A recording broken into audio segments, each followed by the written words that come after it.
신명기 30장 19절 20절 다 같이 합독합니다. 내가 오늘 하늘과 땅을 불러 너희에게 증거를 삼노라. 내가 생명과 사망과 복과 저주를 내 앞에 두었은즉 너와 내 자손이 살기 위하여 생명을 택하고 내 하나님 여호와를 사랑하고 그의 말씀을 청종하며 또 그를 의지하라. 그는 내 생명이시요 내 장수이시니 여호와께서 내 조상 아브라함과 이삭과 야곱에게 주리라고 맹세하신 땅에 내가 거주하리라. 아멘.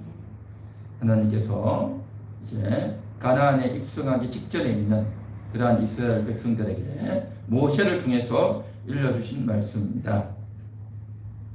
내가 너 앞에 생명과 사망을 두었다라는 겁니다. 그래서 내가 살기 위해서 생명을 택하라, 그렇게 말씀하고 있습니다. 우리는 날마다 살아가면서 선택합니다. 누구 말을 들을 것인가? 어떻게 할 것인가? 일을 할 때 어떻게 할 것인가? 몸이 아플 때 어떻게 할 것인가?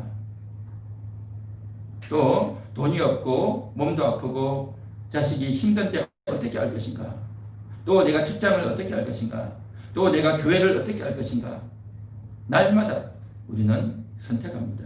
그래서 이거냐 이렇게 할까 저렇게 할까, 내가 직접 나서서 내가 한마디 할까 아니면 참을까, 내가 오른쪽을 갈까 왼쪽을 갈까, 늘 사람들은 생각합니다. 그래서 제가 오늘 내 영혼아 깨어나라 시간에 무엇이 악이고 무엇이 죄인가 해가지고 주제 하나 올렸는데 혹시 여러분 보셨는지 모르겠네요. 사람들은 끊임없이 선택합니다. 그런데 하나님께서는 우리가 선택할 수 있도록 허락하셨어요. 우리가 선택하라는 거죠.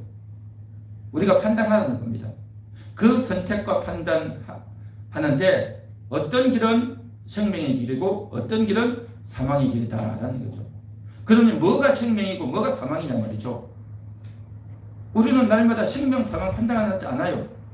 우리는 오른쪽이냐 왼쪽이냐, 라면을 먹을까 짜장면을 먹을까, 밥을 먹을까 국을 먹을까, 뭐 이런 걸 판단하지, 텔레비를 뭐 어떤 걸 볼까 이런 걸 판단하고 그런 걸 판단하지 생명, 사망 판단하지 않아요.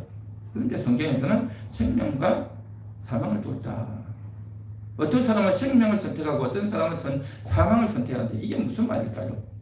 한마디로 말하면 생명을 선택한다는 말은 무슨 말이냐면 하나님의 말씀을 듣고 하나님 말씀 때문에 선택하면 그것은 생명, 하나님 말씀과 상관없이 내가 판단하고 행동하는 모든 것은 사망이다, 그렇게 말씀합니다. 하나님 말씀 때문에 하나님께 기도하고 하나님과 함께 내가 행동을 하고 그런 판단을 하면 그건 생명이라는 거죠. 내가 밥을 먹으면서도 하나님 감사합니다 하고 먹으면 그거는 생명의 선택이에요. 그런데 기도도 안 하고 먹는다 그러면 그건 뭡니까? 사망길이에요. 사망길. 내가 하루에 집에 있으면서도 하나님께 기도하고 하나님 의지하고 내가 밭에 일을 하고 청소하고 빨래를 하고 목욕을 하고 일을 했으면 그것은 생명의 길인 거예요. 그것은 생명의 길. 그런데 내가 사람을 만나고 일을 해도 하나님 생각도 않고 하나님께 기도도 하지 않고 내 마음대로 다 해버렸다. 그러면 그건 사망을 선택합니다. 오늘 이 자리에 있는 여러분들은 생명을 선택하는 여러분 되시기를 주님의 이름으로 축원합니다. 할렐루야. 한번 따라해 보겠습니다. 생명을 선택하겠습니다. 생명을 선택하겠습니다. 그렇습니다. 하나님 때문에 일을 해야 됩니다. 그러니까 여러분 늘 생각을 해야 돼. 내가 어떤 생각을 하고 판단을 할 때 생명, 하나님 생각하고 성경 말씀 생각하고 내가 행동하는 겁니다. 그러면 그것은 생명을 선택하고 또 내 영혼이 사는 길이다라는 거죠. 그러니까 물을 한 잔 마셔도 하나님 감사합니다. 내가 일을 하는데 일이 좀 잘 안 돼요. 일이 힘들고 몸도 피곤하고 또 내가 실수했단 말이죠. 또 내가 다치고 아프단 말이죠. 그때에 아이고 왜 이렇게 아플까? 왜 이렇게 추울까? 왜 이렇게 고달플까? 나는 왜 이렇게 몸이 아플까? 하고 짜증을 부리고 아무 생각 없이 일을 해버리면 사망이에요. 사망. 그건 사망을 선택한 겁니다. 아플 때도 하나님 도와주세요. 힘들 때도 하나님 도와주세요. 늘 하나님을 생각하고 하나님께 기도하고 찬양하면서 하면 생명의 길이 될 줄 믿습니다. 할렐루야. 생명의 길이란 말이죠. 그래서 우리는 선택을 잘해야 됩니다. 선택. 어떤 선택을 해야 되죠? 생명을 선택한다.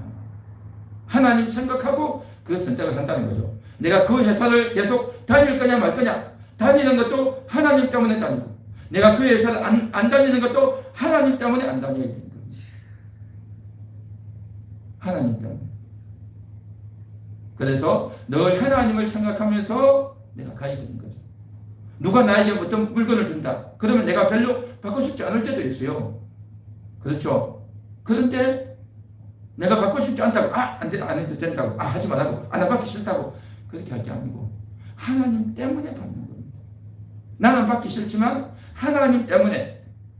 그럼 하나님 때문에 왜 받죠? 사랑하는 거잖아요. 이웃을 사랑하기 때문에 나에게는 별 필요 없지만 그걸 받는 거예요. 받는 거예요. 또 어떤 때는 다른 사람하고 이야기를 하다 보면 그 사람이 아주 이야기를 하는데 힘들다는 이야기를 하는 거죠. 억울하다는 거죠. 화가 난다는 거죠. 이제는 모든 걸 다 끝내고 싶다는 거죠. 그때도 내가 그 사람에게 가르치면서 이렇게 하시오 저렇게 하시오 왜 그렇게 했어요? 라고 말을 하는 것이 아니라 다 들어주는 거예요. 다 받아주는 겁니다. 왜요? 하나님 때문에. 이웃을 사랑하는 거죠. 그래서 들어주고 받아주는 겁니다. 그러니까 하나님 때문에 내가 이런저런 일들을 하고 들어주고 받아주고 하는 것, 이게 바로 생명을 선택하는 길이다라는 거죠. 이것이 바로 하나님의 나라를 살아가는 우리들에게 너무 중요한 그러한 요소다라는 거죠. 선택, 어떤 선택을 할 것인가 하는 거죠. 그러니까 우리는 선택이라고 하면 뭐 직장에 가냐 안 가냐, 병원에 가냐 안 가냐 이런 것, 중요한 것, 큰 것만 생각하는데 아닙니다. 아주 사소한 것, 아주 조그마한 것, 이러한 것들에서 어떤 선택을 하느냐, 내가 왜 그렇게 하느냐 생각할 때는 항상 하나님 때문에, 성경 말씀 때문에 그렇게 할 수 있기를 주님의 이름으로 축원합니다. 축원합니다. 그게 생명을 선택한다는 말이죠. 자, 우리가 계속해서 수요일 날 이제 구한말에 대해서 살펴보고 있습니다. 조선이라고 하는 나라. 오늘은 을미사변과 아관파천입니다. 을미사변. 을미사변이라고 하는 것은 을미년에 일어난 사변, 아주 변고가 아주 끔찍한 일이, 끔찍한 사건이 일어났다라는 거죠. 그건 뭐냐? 바로 조선의 왕이었던 고종, 고종의 부인이었던 민비가 죽임을 당합니다. 민비가 죽임을 당한 끔찍한 일이 일어났죠. 우리가 그 전에 무슨 일을 했습니까? 1881년에 임원군란이 일어나고 군인들이 난을 일으켰죠. 1884년에 갑신정변이 일어나서 나라를 뒤엎으려고 했지만 그게 실패로 끝났죠. 그리고 나서 10년 후에 1894년에 청일전쟁, 청나라와 일본이 전쟁을 벌였죠. 자, 그런 이야기를 했는데 이제 1895년에 무슨 일이 벌어지느냐? 을미사변이 일어납니다. 을미사변. 자, 을미사변이 일어나는데 이건 뭐냐? 바로 왕궁에서 민비가 잠을 자고 있는데 그때에 일본 낭인들이, 일본 폭도들이 조선의 왕궁에 쳐들어와 가지고 왕비를 시해하는 그러한 사건이 일어났습니다. 그때가 언제냐? 1895년 10월 8일이에요. 10월 8일 새벽에 궁에 쳐들어온 겁니다. 그래서 일본 군인들과 낭인들, 폭도들, 조폭들이 이제 들어가가지고 경복궁에 새벽에 무단 침입해가지고 이제 민비를 죽이고 그 시체를 불태우는 그런 사건이 벌어졌던 것입니다. 저들이 언제 들어갔느냐 하면 10월 8일 새벽에, 새벽 5시 반에 들어갔습니다. 그래서 왕이 잠을 자고 있던 경복궁, 여러분 지금도 서울에 가면 경복궁이 있죠. 그 경복궁에는요 문이 많아요. 우리는 보통 집에 문이 대문 하나 있고 현관문이 있고 뭐 2개 정도밖에 없지 않습니까? 그런데 이곳은 궁궐이기 때문에 문이 굉장히 많아요. 그런데 가장 앞에 있는 제일 첫 번째 문이 뭐냐면 광화문이에요. 광화문. 그래서 그 광화문을 뛰어넘어 들어와가지고 그 광화문 안에 있던 빗장을 활짝 열고 들어오는 겁니다. 그리고 그 안에 있던 이제 훈련대 대장이었던 홍계운이라고 하는 사람을 죽입니다. 홍계운을 죽이고 드디어 어디로 가느냐? 곤령전이라는 곳에 들어갑니다. 곤령전. 곤령전이 뭐냐면 고종이 잠을 자던 숙소였습니다. 고종이 잠을 자던 그 숙소 이름이 곤령전인데 그 곤령전에 쳐들어가가지고 그곳에서 고종하고 그 다음에 고종의 아들이었던 순종이 잠을 자고 있는데 잠자다가 갑자기 들어오니까 깜짝 놀라서 깼죠. 그러니까 순식간에 주저앉히죠. 고종을 손으로 주저앉히고 칼등으로 어깨를 세게 쳐가지고 기절을 시키는 겁니다. 고종은 죽이지 않고 이제 어디로 가느냐? 고종을 기절을 시키고 그 다음에 이제 민비가 잠을 자던 옥호루라는 곳이 있어요. 옥호루에 당도를 하는 겁니다. 그래가지고 이제 아주 횃불을 아주 환하게 펼쳐가지고 누구도 도망가지 못하도록 불을 환하게 켜가지고 이제 쳐들어가는 거죠. 그러니까 경비를 보던 한 명이 국내에 계신 이경직이라는 사람이 있었는데 이 사람을 칼로 죽이고 그 다음에 왕비가 급히 나와서 도망을 가려고 하다 했지만 도망가다가 잡혀가지고 칼에 찔려서 죽임을 당하는 겁니다. 그때가 새벽 6시였어요. 10월 8일. 그때 당시 민비의 나이가 45세. 그래서 옥호루에서 이제 잠을 자다가 나와서 죽임을 당하고 그리고 그 시신을 이제 옆에 있는 쪽문으로 끌고 나가가지고 이제 어떻게 하냐면 불에 태워요. 장작더미 위에 올려놓고 불에 태우고 그리고 불에 태우고 나서 이제 그 시신을 옆에 있던 우물에다가 연못에다가 던져버리는 겁니다. 연못에다. 근데 연못에 던져서 안 되겠다 싶어서 다시 이것을 유해를 꺼내가지고 이제 어디로 가냐면 소나무 숲으로 또 가지고 가서 거기다가 소나무 숲에다가 놓고 그 위에 석유를 뿌리고 또 불을 붙여서 태우는 겁니다. 그리고 나서 태우고 나서 뼈자국과 이런 것들이 조금 남아있으니까 이제 그것들은 이제 또다시 꺼내서 소나무 숲에다가 싹 묻어버린 겁니다.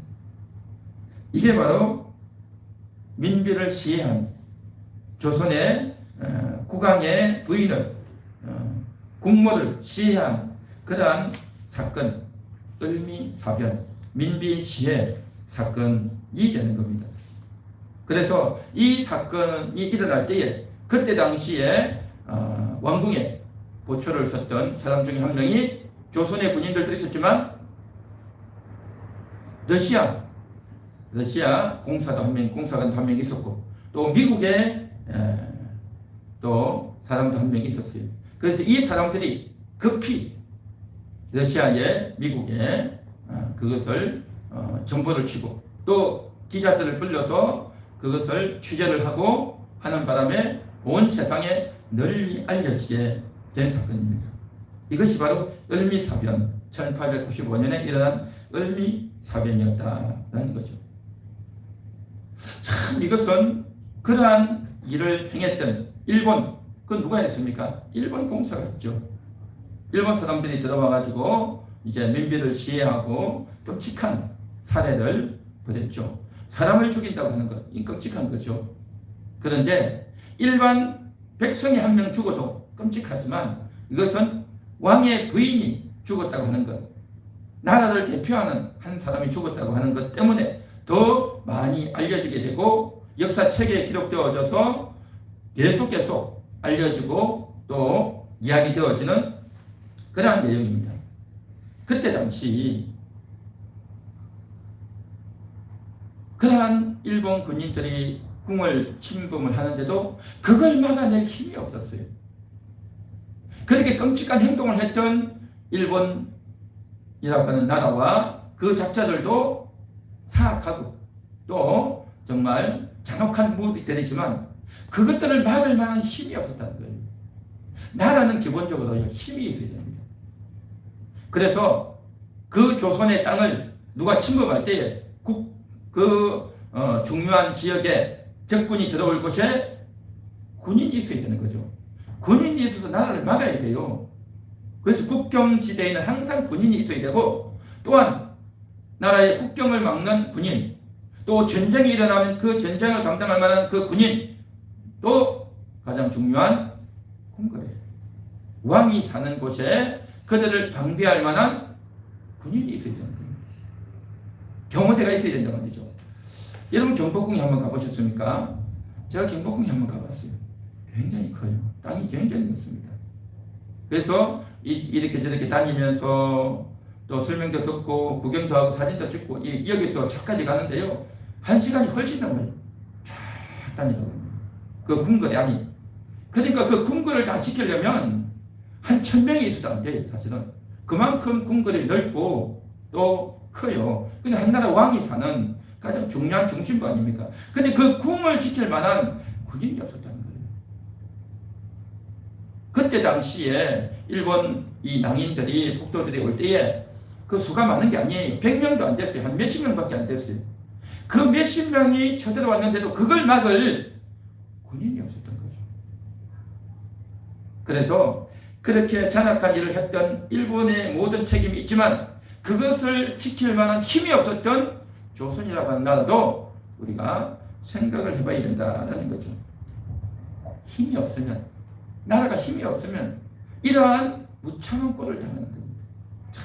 이게 말이 됩니까? 이게 너무나도 안타깝고 너무나도 비참한, 너무나도 무력한 그런 일이 벌어지는 겁니다. 우리 가정도 마찬가지 아닙니까? 우리 가정이 살아가는 동안에 너무너무 가난해가지고 정말 버스 차비도 없다. 여러분 그 정도 되면 얼마나 비참하겠습니까? 그렇지 않습니까? 우리 자녀들이 차비를 달라고 하는데 차비 줄 돈이 없단 말이죠. 워낙 집이 가난하고 힘들어서 애들 차비 줄 돈도 없으면 비참하지 않겠습니까? 마찬가지로 이렇게 폭도들이 들어오는데 그 폭도를 지켜줄 힘이 없단 말이죠. 나라가 힘이 없으면 그렇습니다. 마찬가지로 하나님의 사람들도 힘이 없으면, 영혼의 힘이 없으면 그걸 이겨내지를 못하는 거예요. 하나님을 찾을 힘도 없고 또 누구가 나에게 조금만이라도 서운한 이야기하면 그냥 마음이 서운해서 마음이 무너져 내리고, 또 조금만 어려운 일이 생겨도 내가 그걸 감당할 힘이 없는 겁니다. 마음에 힘이 없단 말이죠. 그러면 좌절하고 억울하고 화가 나고 절망되어지고 살기도 싫고 내가 왜 사나 싶기도 하고 우울하고 낙심되고 허무하고 절망되고 너무너무 괴로운 거예요. 하는 것마다 안 되는 거예요. 하는 것마다 안 돼. 그러면요, 이게 바로 뭐냐? 영혼의 힘이 없으면 그렇게 되는 겁니다. 영혼의 힘이 없으면 이렇게 비참해지고 초라해지고 우울해지고 괴로워진단 말이죠. 그래서 우리는 영혼의 힘을 가져야 될 줄 믿습니다. 할렐루야, 할렐루야. 한번 따라해 보겠습니다. 영혼의 힘을 가지겠습니다. 영혼이 강건하기 원합니다. 내 영혼의 강건함을 주옵소서. 할렐루야. 영혼이 강건해야 돼요. 영혼이 강건해야 내가 서운한 것도 억울한 것도 또 내 몸이 아파도 또 하는 일이 잘 안 돼도 그걸 다 이겨낼 수 있는 겁니다. 영혼이 강건해야 됩니다. 하나님과 한편 되어서 성경을 늘 가까이 하고 하나님 말씀을 힘을 삼고 하나님 때문에 날마다 이겨내고 날마다 기도하고 버텨내야 될 줄 믿습니다. 영혼의 힘이 없으면 어떻게 됩니까? 아이고 내가 기도해봤자 뭐할까? 하나님이 나는 도와주지 않는 것 같아. 나는 믿음이 없는 것 같아. 나는 교회 다니도 별 소용도 없는 것 같아. 그런 생각이 든다니까요. 여러분들은 영혼이 강건하시길 바랍니다. 하나님을 가까이 해야 돼요. 그래서 하나님을 가까이 하고 말씀을 가까이 하고 조금만 어려움이 있으면 하나님께 물어보고 기도해서 이겨내야 될 줄 믿습니다. 믿습니까? 그게 바로 선택이에요, 선택. 그게 바로 하나님을 선택하는 거다 말이죠. 하나님을 선택하고 이 선택을 잘 못하면 그만 어려워지는 겁니다. 그래서 선택을 하고 선택을 할 때 영혼이 더욱더 강건해져서 어려운 일들을 이겨낼 줄 믿습니다. 그런데 조선이라고 하는 나라는 선택을 잘 못했잖아요. 실수하고 잘못 선택하고 엉뚱하게 하고 어리석게 하고 세상 돌아가는 물정을 모르고 자기 욕심만 챙기고 그렇게 하니까 나라가 점점 어려움이 빠지고 결국에는 자기를 지켜줄 군인마저도 없어가지고 비참하게 그렇게 죽어간단 말이죠. 그래서 본인도 그렇게 죽은 민비 본인도 비참하고 괴롭고 그걸 바라보는 나라의 백성들도 얼마나 허탄하고 괴롭겠냐 말이죠. 저렇게 자랑무도하게 죽였던 그 일본이라고 하는 작자에 대한 미움과 원망도 있지만 그걸 막아내지 못하는 그렇게 힘이 없고 무기력한 나라에 대한 안타까움과 괴로움도 있는 거죠. 그렇죠. 자, 그러면 우리가 여기서 하나 더 생각해 볼 게 있습니다. 그럼 일본은 왜 그랬을까 하는 겁니다. 일본은 왜 이러한 일을 벌였을까? 이런 일을 벌이면 사람들이 싫어할 거고 또 주변의 나라들에서 엄청난 비난과 야유가 올 것이라는 것을 일본은 몰랐을까요? 알았죠. 일본은 그러한 욕을 먹을 것이고 많은 사람들이 손가락질할 것이고 많은 나라들이 공격을 할 것이라는 걸 알았지만 그런 생각을 다 했지만 그럼에도 불구하고 일본이 그걸 했어요. 민비를 죽였어요. 왜 그랬을까 하는 겁니다. 왜 그랬을까 하는 겁니다. 이것이 바로 오늘 우리 공부의 중요한 포인트입니다. 그 이유는 뭐냐? 그건 바로 이렇습니다. 이때 당시에 나라를 좌지우지하는 것. 나라를 다스리는 게 누가 합니까? 왕이 하죠. 왕이 여러 신하들과 함께 대신들과 함께 선택하고 또 신하들이 보고하고 나라의 각종 일들이 올라오면 보고하고 또 다른 나라와 외교를 하고 그렇게 해서 왕이 명령을 하고 또 지시를 받고 또 신하들과 의논하고 그렇게 해야 되지 않습니까? 그런데 왕은 고종은 너무나도 어리석었어요. 무지했어요. 어려운 일이 생기면 잘 판단을 못하는 거예요. 생각을 잘 못해. 그러다 보니까 어떻게 합니까? 제대로 잘 판단을 못하고 괴로우니까 누가 거들고 나선 거예요. 누가요? 민비가 그걸 거들고 나서는 겁니다. 우리 영화 같은 데 보면 그런 거 있지 않습니까? 중국 영화나 아니면 조선의 영화도 보면 왕은 앞에 딱 앉아있고 뒤에 그 공간에 발을 치고 뒤에서 딱 앉아가지고 뒤에서 이렇게 하시오 저렇게 하시오 다 일러주잖아요. 소곤 안에서 다 일러주잖아요. 그러면 그 말을 듣고 따라하는 거예요. 왕은.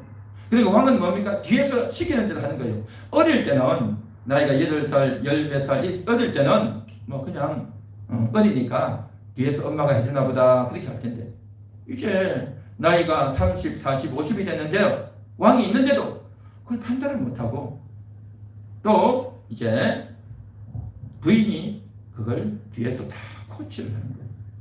그러니까 외국의 사신들이 오면 미국 사람도 오고 러시아 사람도 오고 일본 사람도 오잖아요. 그러면 이런 일이 생겼습니다. 어떻게 하겠습니까? 라고 왕에게 이야기하면 왕은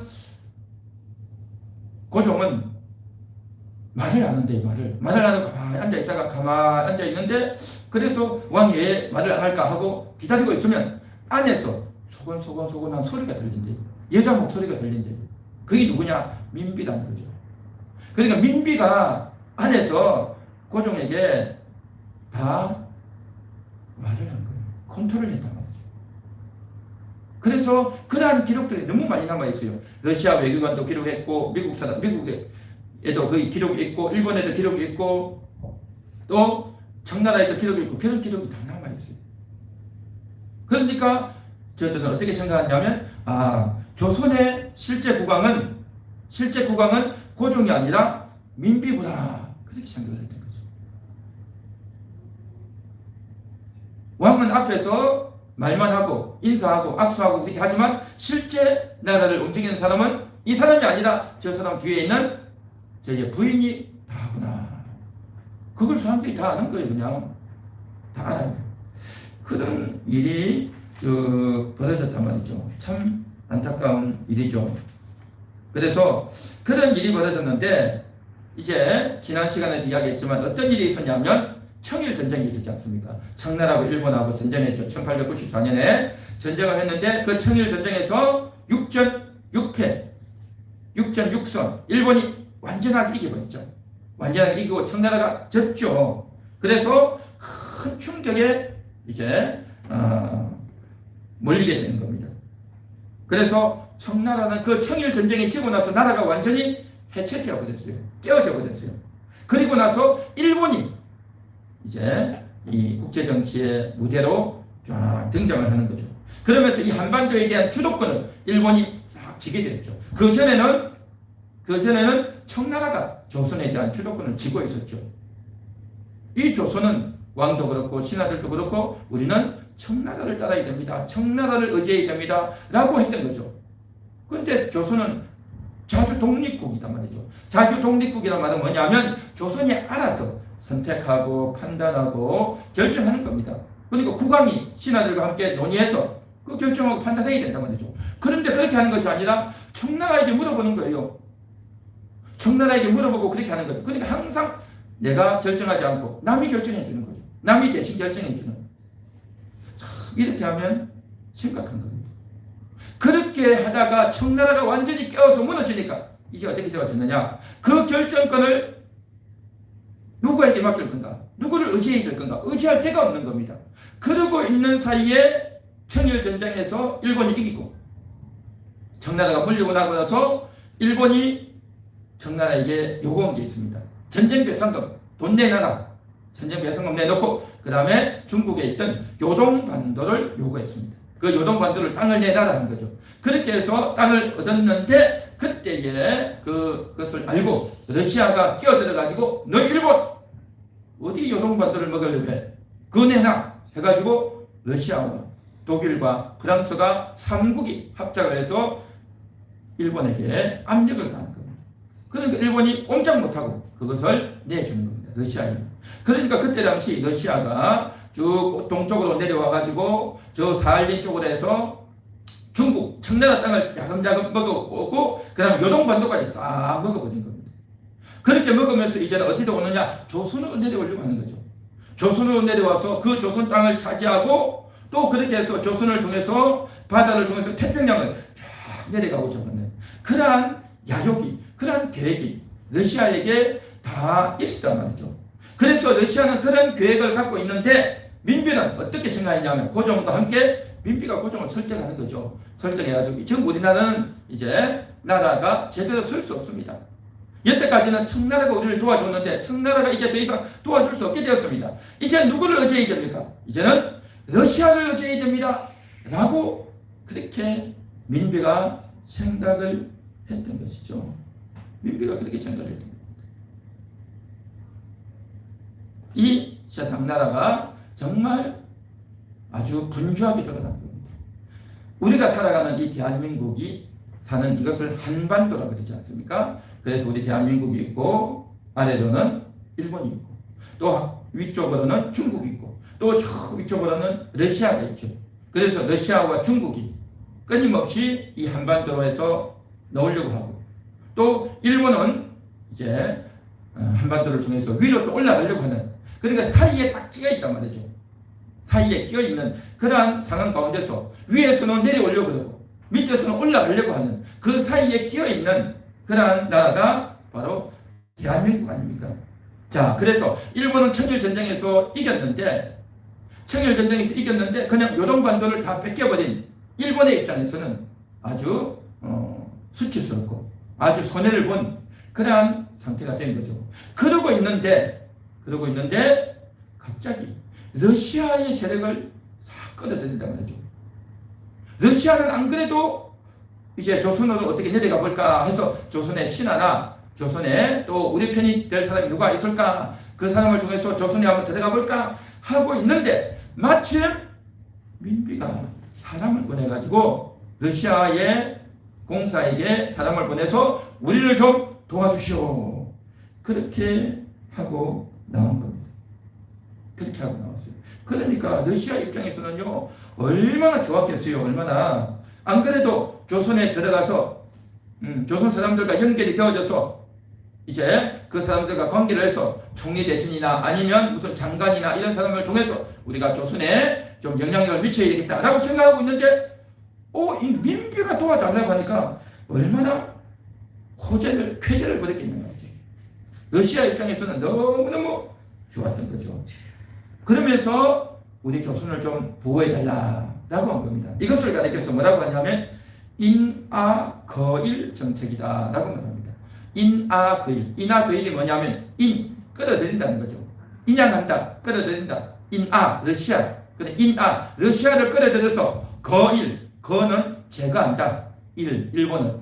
그래, 러시아를 끌어들여서 해서 일본을 제거하겠다. 그렇게 생각하고 인하거일 정책을 펼쳤던 겁니다. 이게 민비였단 말이죠. 그 결정을 하는 사람이 누굽니까? 민비인 거죠. 그러니까 고종은 왕이지만 사람은 굉장히 착한데, 이 사람 저 사람 말은 잘 들어주는데, 그런데 판단력이 안 돼요. 또 인간관계에서 말을 잘하는 그런 지혜도 잘 없는 거죠. 그러다 보니까 늘 당하는 거죠. 보통 부부간에도 그렇지 않습니까? 남자보다 여자들이 더 똑똑하죠. 남자들보다 여자들이 더 말을 다다다다 잘하지 않습니까? 그러다 보니까 이제 민비가 결정권을 갖는 거죠. 민비가 결정권을 갖고 똑똑하게 이렇게 쭉 해 나간단 말이죠. 그래서 조선이 나라를 유지하기 위해서는 러시아를 의지해야 된다 라는 생각으로 철두철미했던 겁니다. 전에는 청나라를 그렇게 의지했던 겁니다. 그런데 이제는 러시아를 의지해야 되겠다 라고 했단 말이죠. 그런 일이 벌어졌어요. 그래서 이러한 것에 대해서 그때 당시 조선에 와 있던 외국의 이 기자들이 자기 나라 신문에다가 이런 글을 썼어요. 뭐라고 글을 썼느냐 하면, 일본이라고 하는 늑대를 물리치려고 러시아라고 하는 맹구를 끌어들였다. 그렇게 표현했어요. 일본이라고 하는 늑대를 물리치려고 러시아라고 하는 맹구, 더 크고 강대한 러시아를 끌어들였다는 거죠. 그러니까 저들이 공격을 해와도 잘 막아야 되는데 오히려 원해서 도와달라고 하니 러시아 입장에서는 얼마나 잘 됐냐 말이죠. 얼마나 잘 됐냐. 그전에는 일본이 조선에 들어와서 하려고 할 때에 누가 있습니까? 김옥균이나 박영이나 이런 사람들이 이제 친일파가 있었죠. 그 친일파는 신하였어요. 그 신하가 좀 하려고 했지만 그들은 왕도 아니고 신하고 또 실세도 아니었어요. 그러다 보니까 영향력을 잘 미치지 못했던 거죠. 일본은 조선에 영향력을 미치려고 했지만 그 김옥균이나 이런 사람들은 벼슬도 없고 높은 지위가 없으니까 영향이 없단 말이죠. 그런데 지금 현재 민비는 왕의 부인이고 또 왕을 좌지우지하니까 얼마나 영향력이 있는 그런 사람이었냐 하는 거죠. 그래서 이제 민비가 러시아를 끌어들이는 겁니다. 그렇게 되다 보니까 어떤 일이 벌어졌나? 일본에서는 큰 일이 벌어진 겁니다. 여태까지 청일 전쟁도 이기고 청나라 세력을 다 물리쳤는데 러시아를 끌어들인단 말이죠. 그리고 러시아가 계속 세력을 잡아내려오면 가장 큰 충격을 받았던 자가 누구냐면요, 사실은 영국이었어요. 영국. 그때 당시 영국은 세계 최강국이었어요. 지금은 미국이 제일 강국이지만 그때는 영국이 제일 강국이었습니다.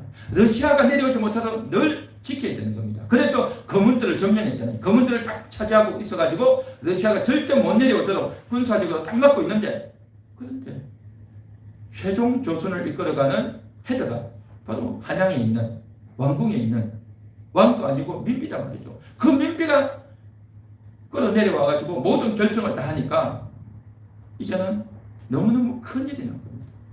그렇게 큰일이 나서 가장 깜짝 놀랐던 것이 영국이었는데, 그 영국과 함께 영국이 가장 힘들어한다는 걸 알고, 근데 영국은 나라도 멀고 또 이제 만일에 전쟁을 펼친다면 육군이 없기 때문에 전쟁을 펼칠 이러한 군인이 없단 말이죠.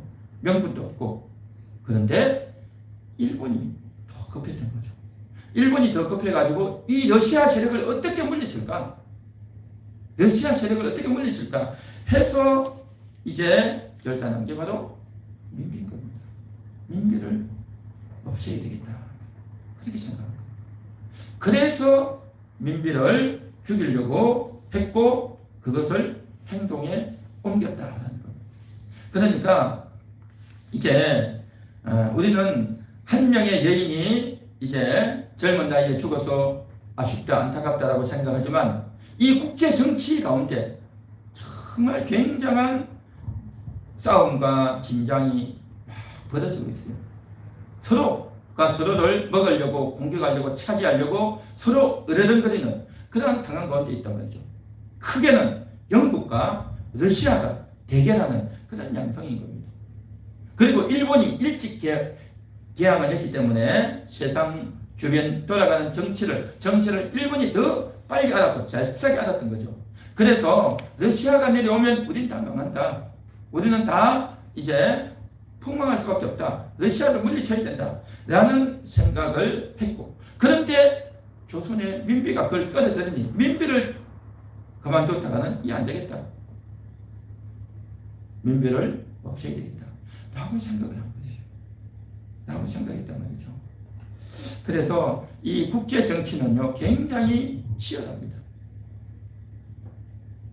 이 국제 정치에는요, 나라와 나라 간의 이 정치와 세력과 외교에서는요, 누가 이제 잘했다 못했다 판단해 줄 사람이 없어요. 학교에서는 애들이 서로 싸우고 다투면 어떻게 합니까? 선생님이 나와서 정리하잖아요. 누가 옳다, 누가 잘못했다 정리하잖아요. 그렇죠? 회사에서도 누가 다투고 싸우면 그 회사에서 결정하죠. 각 나라에서 문제가 생기면 그 나라에서 이제 경찰이 오고 또 사법부가 나와서 재판을 해서 결정을 하잖아요. 그런데 나라 내에서 문제는 그렇게 하지만 나라와 나라 간의 싸움이 있고 전쟁이 있으면 어떻게 할 거냐는 거죠. 그건 누가 중재해 줄 수가 없어요. 그러니까 한마디로 말해서 세계에는요, 힘센 자가 최고예요. 힘센 자가. 힘센 자가 말하면 그게 그냥 법인 거예요. 그냥. 이게 이 세상에 끔찍한 그러한 세상의 원리인 겁니다. 힘센 자가 이긴 거예요. 힘센 자가 말하면 그게 법인 거예요. 그게 이 세상 돌아가는 그러한 원리인 겁니다. 이러한 것들에 대해서 조선은 너무나도 국제 정치를 어떻게 돌아가는지 전혀 모르고 그냥 이랬던, 너무 무지했던, 너무 힘도 없던, 그리고 지혜도 없던, 그리고 민비가 고종보다는 조금 똑똑하고 말을 잘했을지 몰라도 세상 돌아가는 이러한 것들에 대해서는 몰랐던 거죠. 이런 형편을 몰랐던 거죠. 자, 그러면 민비는 왜 러시아를 끌어들였을까 하는 겁니다. 일본이 민비를 시해했는데 일본이 민비를 시해한 것은 끔찍하고 사악하고 나쁜 짓이지만 그러면 일본이 왜 그랬느냐? 바로 러시아를 끌어들이는 장군이었고 러시아의 세력을 막아놨고 끊어야 되겠다 해서 이제 민비를 시해했다라고 했습니다. 그러면 민비는 왜 러시아를 끌어들였느냐 하는 거죠. 그것은 바로 일본의 러시아에 공사했던 베베르가 민비와 만나서 이런 약속을 합니다. 어떤 말을 했냐면 일본과 조선은 서로 양립할 수 없다. 서로 하나가 될 수 없다라는 거죠. 서로 하나가 될 수 없다. 그리고 조선과 일본 사이에는 바다가 있지만 조선과 러시아 사이에는 바다가 없다. 육지로 연결되어 있다. 그렇기 때문에 조선은 러시아와 하나 되어야 된다. 일본과 바다를 낀 일본과 하나 될 것이 아니라 육지로 연결된 러시아와 하나 되어야 된다. 그렇게 말을 한 거예요. 그리고 세 번째는 일본이 힘이 있다고 하지만 러시아에 비하면 아무것도 아니다. 청일전쟁에서 일본이 이겼지만 요동반도 내놓으라고 하니까 꼼짝 못하고 우리에게 내놓지 않았느냐? 러시아가 훨씬 더 땅도 크고 국력도 강하고 힘도 세다. 일본과 하나 될 게 아니라 러시아하고 하나 되어야 된다. 라고 그렇게 설득한 거죠. 그리고 네 번째는 러시아는 조선의 독립을 방해하지 않는다. 내정 간섭하지 않는다.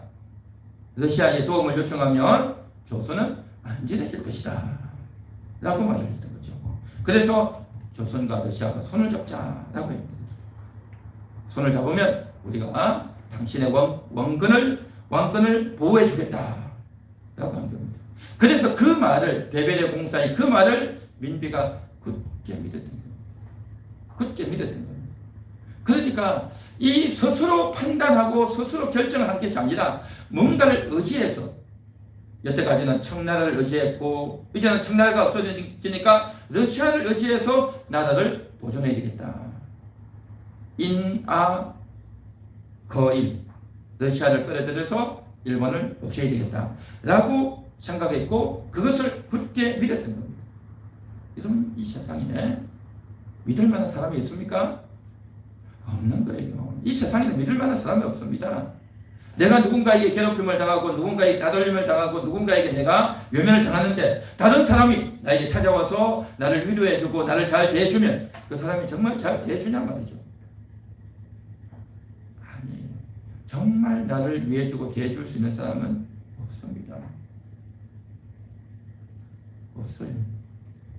그래서 러시아가 그렇게 이제 믿고 러시아와 한편 되려고 했다는 거죠. 자, 자신의 힘, 국력, 경찰력 이런 것들이 없으니까 이제 민비가 이런 일을 하려고 했는데 그러면 민비는 과연 어떤 사람인가 하는 거죠. 민비는 과연 어떤 사람이었는가 하면은 그때 당시 민비에 대해서 남겨놓은 기록들이 많이 있습니다. 많이 있는데 그 기록들에 보면은 민비는 과연 어떤 사람이었는가. 그 매천야록이라고 하는 황현이라고 하는 사람이 쓴 매천야록이라고 하는 책에 보면 민비는 이제 자신의 세자, 자신의 아들 순종이죠. 순종이 좀 장애가 있었던가 봐요, 몸에. 그러다 보니까 이 아들의 병을 고치기 위해서 굿을 하는 겁니다. 금강산에다가 가서 굿을 합니다. 그래서 돈 1000냥, 돈 1000냥을 바치고 쌀 한 씀 바치고 그리고 거기다가 비단 한 필을 바치는 거예요. 봉우리 하나마다 돈 1000냥, 쌀 한 씀, 비단 한 필. 또 옆에 12,000냥이 그걸 갖다 바치는 겁니다. 자기 아들 이제 건강하게 잘 자라게 합니다. 그리고 해마다 한강에서 수신제를 지내는 겁니다. 수신제를 지내면서 쌀 500석을 가지고 이제 밥을 지어가지고 강물에 막 던지면서 한강에서 배를 띄워서 그렇게 수신제를 지내는 겁니다. 그러니까 참 자신의 아들을 위해서 그 많은 돈들을, 그 돈 1000냥이니까 얼마겠습니까? 엄청난 돈 아니겠습니까? 봉우리 하나마다 했으니 12,000봉이라고 했는데 그러한 일을 하고 있었던 겁니다. 그리고 그때 당시 있었던 유길준이라고 하는 사람이 쓴 책에 보면 또 이런 내용이 나옵니다. 어떤 내용이 나오냐면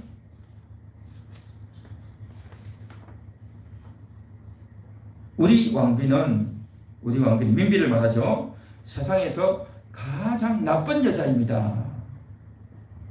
그렇게 말을 했어요. 가장 나쁜 여자입니다. 왜냐하면 이 세상의 여자 중에서 가장 나쁜 여자입니다. 폴란드의 메리 여왕보다 더 악한 여자이고 프랑스의 마리 앙뚜와네트보다 더 나쁜 여자입니다. 그렇게 말을 했어요. 책에 보면 그렇게 되어 있어요. 그 다음에 이 여자는 굉장히 얕고 법은 안중에도 없고 나라에 대한 인식도 없습니다. 그렇게 적어놨어요. 그녀의 유일한 목적은 돈이었고 돈을 어떻게 만들지에 골몰하고 돈에 미쳐있는, 돈에 배고픈 그러한 여자입니다. 그렇게 적어놨어요. 마치 배고픈 호랑이가 저녁 때 어슬렁거리듯이 먹이를 찾아서 어슬렁거리듯이 돈만 찾아서 어슬렁거리는 여자다. 그렇게 기록을 하고 있어요. 그러니까 한마디로 말해서 나라를 운영하려면 사람을 이제 썰고 일을 시키려면 돈이 있어야 되거든요. 돈이 없단 말이죠. 그래서 항상 돈을 얻으려고 하는 겁니다. 그 돈이 어디서 나오냐 말이죠. 다른 사람들에게 이제 돈을 뜯고 관직을 팔아넘기는 거죠. 장관 하나 시켜주고 도지사 시켜주고 또 각 시의 시장 시켜주고 돈을 다 받는 겁니다. 그 돈을 다 받아가지고 어디에 씁니까? 자기 자식 굿하는 데 쓰고 수신제 지내는 데 쓰고 그렇게 쓴다는 거죠. 그래서 참 나라를 다스리는 그러한 일에 있어서 너무나도 기본이 안 되어 있는 우리는 그런 여자를 뭐라고 합니까? 자신의 안위만 생각하는 거죠. 물론 자신의 안위가 있어야 나라를 잘 다스릴 수 있고 백성들을 잘 돌볼 수 있기 때문에 안위가 중요하지만 그 안위는 백성을 위한 안위여야 하는 거죠. 그래서 어떤 사람은 그렇게 말을 했어요. 뭐라고 말을 했냐면 이제 외국 사절들이 왕을 아래하려고 고종을 아래하려고 이제 들어오잖아요. 그러면 항상 고종의 그 용상, 고종이 앉는 그 의자, 왕의 의자 뒤편에서 소곤소곤하는 여자 소리가 들려온다는 거죠. 항상 뒤에서 고종 뒤에서 지시하는 거죠. 알려주는 거죠. 그리고 이제 민씨 집안이 세도 정치했죠. 그러니까 서울에서는 민영주, 관동에서는 민두호, 영남에서는 민영식, 다 민씨 집안 아닙니까? 그 민씨 집안 이 3인, 이 세 사람이, 특히 이 세 사람이 나라의 큰 도둑이다. 그렇게 기록을 했어요. 그래서 옛날에 보면 어땠습니까? 안동김 씨가 세도 정치했고, 그 다음에 풍양조 씨가 세도 정치했고, 이제는 여흥민 씨가 세도 정치를 하는 거죠. 그래서 그들에 의해서 너무 사람들이 학대를 당하다 보니까 이런 사람을 가리켜서 민망난이다. 그렇게 표현하고 있어요. 민망난이. 민철갈고리. 갈고리를 긁는 거예요, 그냥. 철갈고리로 사람들을 끌어서 돈을 다 뺏어간다는 거예요, 그냥. 그리고 그들의 별명이 뭐냐면 악귀다. 광호다. 미친 호다. 광호. 그렇게 사람들이 호칭할 정도로 사람들을 돈을 다 훔쳐가고 끌고 가고 사람들을 못 살게 구는 그러한 일을 했다는 거죠. 그러면 그걸 가지고 뭘 하느냐? 국가를 위해서 나라를 온전하게 세우는 데 쓰는 것이 아니고 그걸 가지고 자기들이 사회사역하고 굿하고 자기들이 먹고 사는 그 일만 했다는 거죠. 참 사악한 거죠. 사악한 거죠. 그래서 윤치호의 책에 보면 이런 말이 있어요.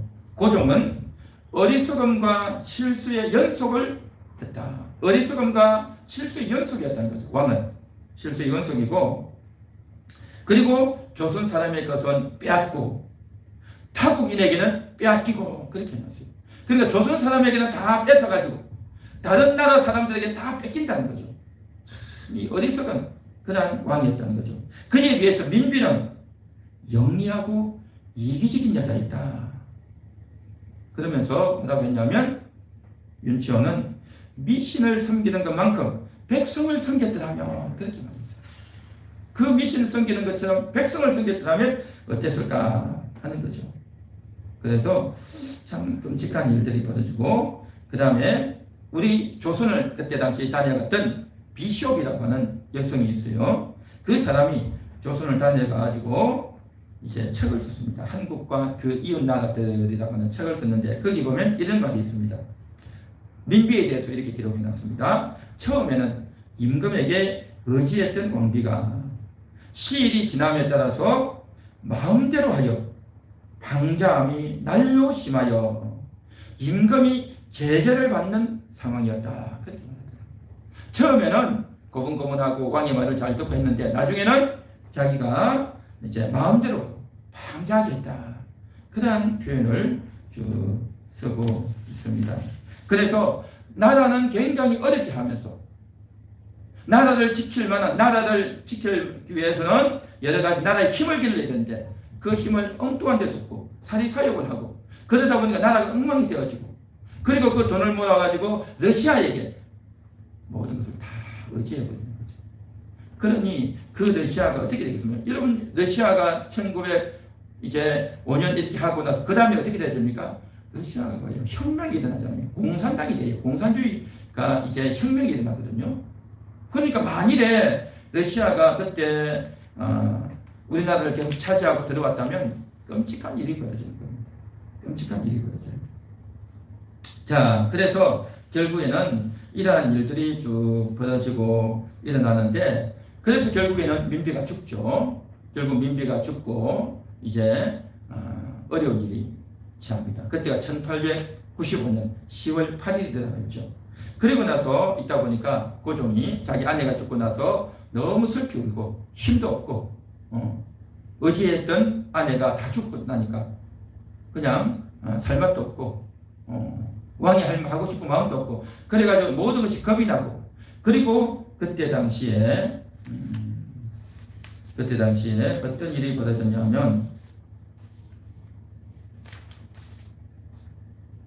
경복궁에 일본 군인들이 들어와서 민비를 지휘할 때에 그 장소에 누가 있었는지 아십니까? 일본군만 들어온 게 아니었어요. 대원군도 거기 들어와 있었어요. 대원군도. 충격이죠. 그리고 조선의 훈련대장, 1대대장, 2대대장, 3대대장 이런 사람들도 그 자리에 있었어요. 조선 병사들도 있었어요. 그 자리에 있었다는 거죠.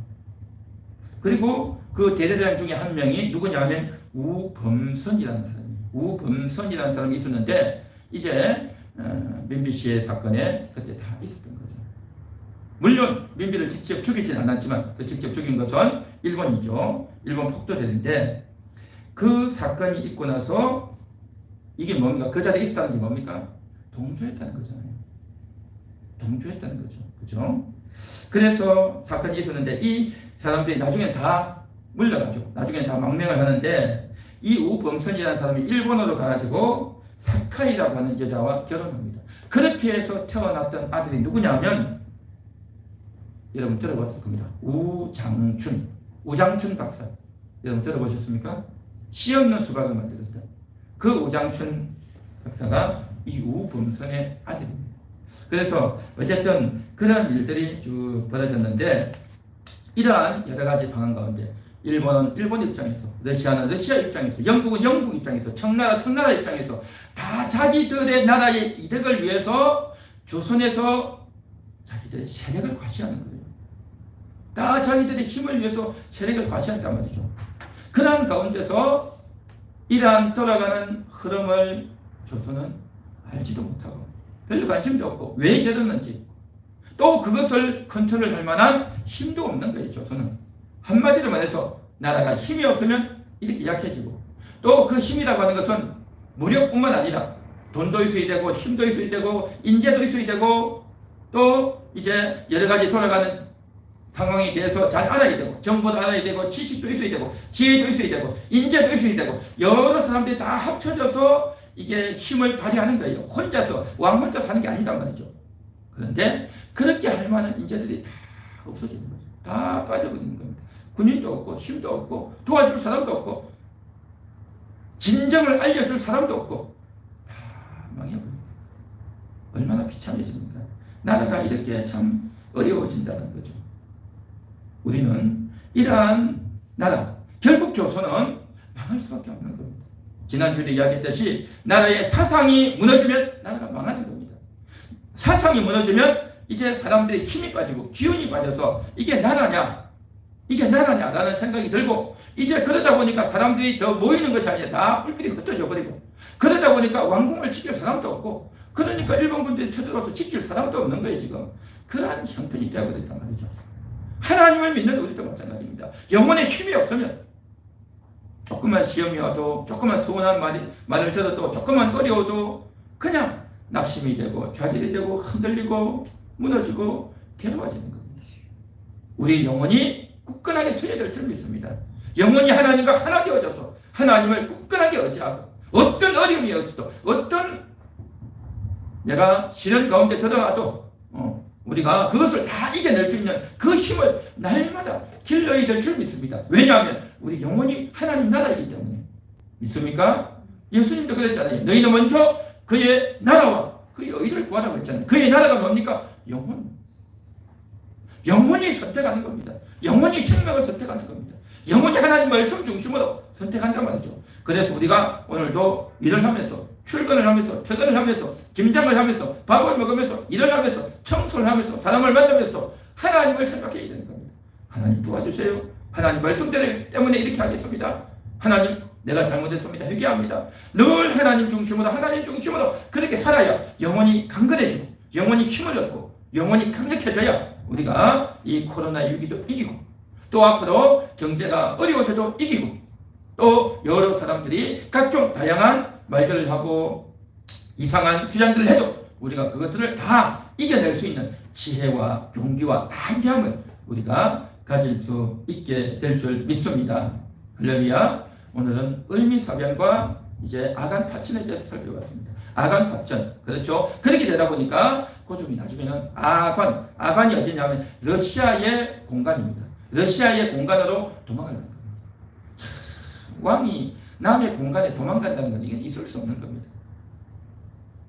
그러니까 고종이 미국 공간, 영국 공간, 일본 공간에 도망가려고 11번인가 시도를 했어요. 11번이나. 근데 다른 나라 공간에서 다 안 받아줬어요.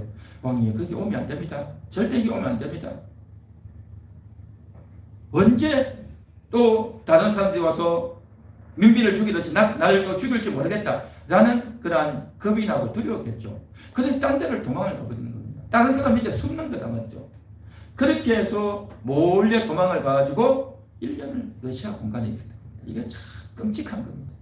이게 끔찍하고 정말 국왕으로서 내가 죽어도 좋다. 내가 이제 힘이 없어도 나라를 내가 지키겠다. 그런 어떤 담대함이나 이런 것들이 전혀 없고 자기 한 목숨 위태로우니까 죽지 않으려고 끊임없이 그렇게 했던 참 연약하고 비참한 모습을 봅니다. 그렇습니다. 우리가 하나님 앞에서 하나님과 절대적으로 하나 되어져서 내 육신을 죽이고 자존심을 죽이고 자아를 죽이고 그렇게 해서 내 자아를 죽여나가지 않으면 비굴하게 된다는 거죠.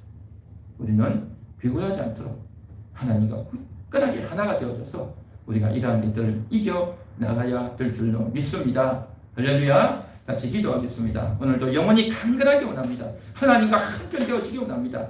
우리가 결정적인 순간에 선택을 잘하기 원합니다. 그 선택은 인간의 지혜와 인간의 꾀의 선택이 아니라 하나님의 말씀을 선택하는 것, 하나님 중심의 선택을 하는 것, 이것이 바로 생명을 선택하는 거다 라고 했습니다. 우리 같이 한번 기도합니다. 하나님 감사합니다.